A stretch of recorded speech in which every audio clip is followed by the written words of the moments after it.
इथं आपलं भूमी पॉवर एक पडलंय. या भुई पॉवर आहे. कोणत्या खताबरोबर मिक्स करून टाकलंय? DAP सोबत मिक्स केलं. DAP, युरिया, पोटॅश आणि आणि भूमी पॉवर बेड मध्ये टाकलं ना? हा, लावल्यावर टाकलं का? लावल्याच्या नंतर नंतर निघाल्यावर. 20 दिवसाला. आणि हळदी लावताना प्रक्रिया एसटी केली का नाही? नाही एसटी नाही केली. हा, नाही आता का? एसटी नाही ड्रेसिंग तर भूमी पॉवर टाकले आणि आता सध्या तुमची फवारणी चालू आहे. चालू कशाची?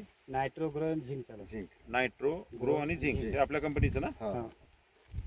हे झिंक मारू लागलं. हा हे झिंक हा. आणि नायट्रो आणि ग्रो. ग्रो.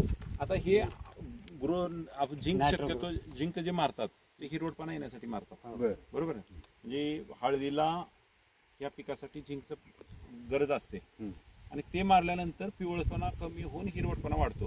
पण ऑलरेडीच आता आपलं हिरवच आहे. कसं वाटतं प्लॉट तुम्हाला? हा, या प्लॉटचं वैशिष्ट्य सांगतो तुम्हाला अजून एक. पूर्ण प्लॉट एकसारखा आहे, लेवल प्लॉट आहे. पीक खालीवर असू नये, जर खालीवर राहिलं तर उत्पादन पण अपडाऊन होतं. म्हणजे या ठिकाणी जर डेव्हलपमेंट चांगली असेल तर जास्त उत्पादन निघतंय आणि इथलं उत्पादन कमी निघतंय. परंतु हा प्लॉट पूर्ण एकसारखा आहे. आता ग्रीन पॅटचा वापर तुम्ही किती वर्षापासून करता? 2-3 वर्षापासून. 2-3 वर्षापासून. हे वापर करू लागल्यानंतर उत्पन्नामध्ये आणि क्वालिटीमध्ये काय फरक आहे?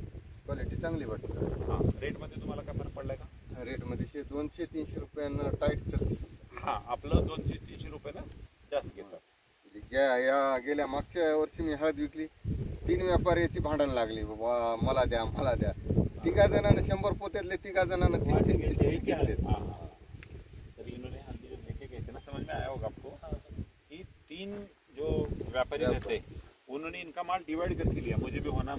हाँ, जिन्होंने लिया उनका तीनों का झगड़ा लगा था क्योंकि माल जो है ना क्वालिटी आता है और उत्पादन भी बड़ा है ना.